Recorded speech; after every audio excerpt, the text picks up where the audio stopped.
ನಮ್ಮ ದೊಡ್ಡ ಭಾರತದ ನಕ್ಷೆ. ನಕ್ಷೆ ಎಂದರೆ ನಮಗೆ ಒಂದು ಸ್ಥಳವನ್ನು ತೋರಿಸುವ ಚಿತ್ರದ ಹಾಗೆ.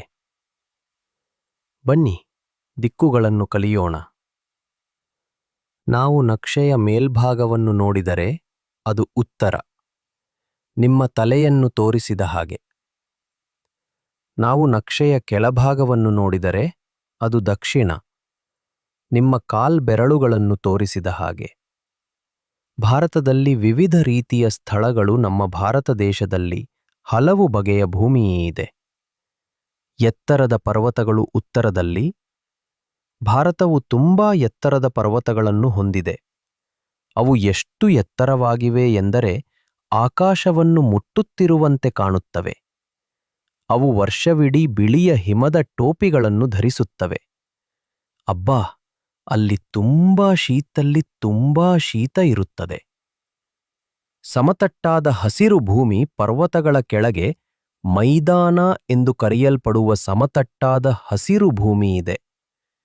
ಇದು ದೊಡ್ಡ ಹಸಿರು ಕಾರ್ಪೆಟ್ನಂತೆ ಸಮತಟ್ಟಾಗಿದೆ. ಇಲ್ಲಿ ಅನೇಕದ ದೊಡ್ಡ ನದಿಗಳು ಹರಿಯುತ್ತವೆ. ಇದು ಎಲ್ಲಾ ಜನರು ತಿನ್ನಲು ರುಚಿಕರವಾದ ಆಹಾರವನ್ನು ಬೆಳೆಯಲು ಮಣ್ಣನ್ನು ಪರಿಪೂರ್ಣವಾಗಿಸುತ್ತದೆ. ಎತ್ತರದ ಸಮತಟ್ಟಾದ ಮೇಜು. ಈಗ ಭಾರತದ ದಕ್ಷಿಣಕ್ಕೆ ಪ್ರಯಾಣಿಸೋಣ.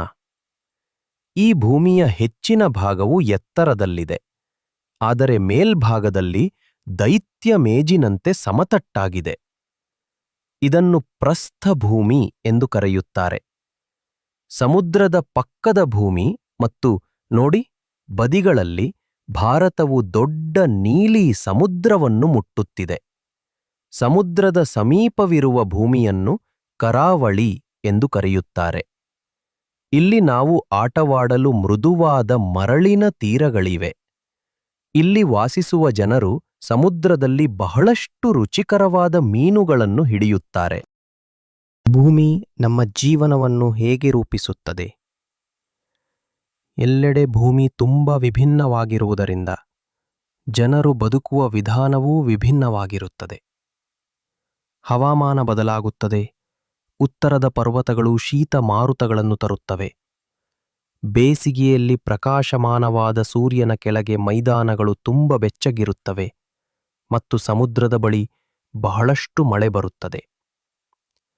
ಜನರು ವಿವಿಧ ರೀತಿಯ ಮನೆಗಳನ್ನು ಸಹ ಕಟ್ಟುತ್ತಾರೆ. ಅವರು ಸುಂದರವಾದ ಕಲೆಯನ್ನು ಸಹ ಮಾಡುತ್ತಾರೆ.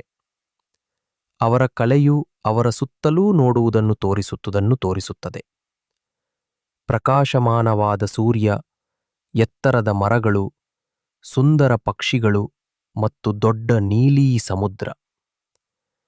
ನಮ್ಮ ಭಾರತ ಅದ್ಭುತ ಸ್ಥಳವಲ್ಲವೇ?